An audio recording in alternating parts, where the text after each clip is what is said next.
August থেকে বদলে যাচ্ছে ইউপিআই এর অনেক নিয়ম। এই বিষয়ে ঘোষণা করেছে national payments corporation of India NPCI. তো এবার ইউপিআই সিস্টেমে এবার বেশ কিছু গুরুত্বপূর্ণ আপডেট আসবে। তাহলে জানা যাক কী কী নতুন পরিবর্তন আসছে।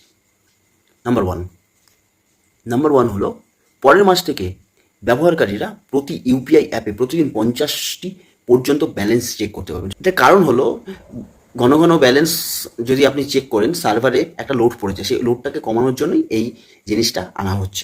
2 নম্বর হলো লিঙ্কড ব্যাঙ্ক অ্যাকাউন্ট চেকের সীমাতেও বদল আনছে। অর্থাৎ ব্যবহারকারীরা যারা আপনারা কোনো ব্যাঙ্ক অ্যাকাউন্টটি তাদের মোবাইল নাম্বারের সঙ্গে প্রতিদিন 25 বার পর্যন্ত লিঙ্ক করা আছে তা যাচাই করতে সক্ষম হবেন। আপনার ইউপিআই প্রোফাইলের অধীনে লিঙ্ক করা ব্যাঙ্ক অ্যাকাউন্টের নাম চেক করলেও এই সীমা প্রযোজ্য হবে। নম্বর হলো অটোপে লেনদেনের জন্য নতুন সময়। অর্থাৎ ধরুন আপনি ওটিপি সাবস্ক্রিপশন, বিমা প্রিমিয়াম বা মিউচুয়াল ফান্ডের এসআইপি এগুলো যদি আপনার কোনো অ্যাপসের থ্রুতে অটোপে করে থাকেন সেটাতে কিছু সময় পরিবর্তন হচ্ছে। এই নতুন স্লটগুলি হলো সকাল 10টার আগে, বিকেল 1টা থেকে 5টার মধ্যে এবং রাত 9টার পরে। 4 নম্বর যেটা হলো সেটা হলো কম লেনদেনের স্ট্যাটাস পরীক্ষা।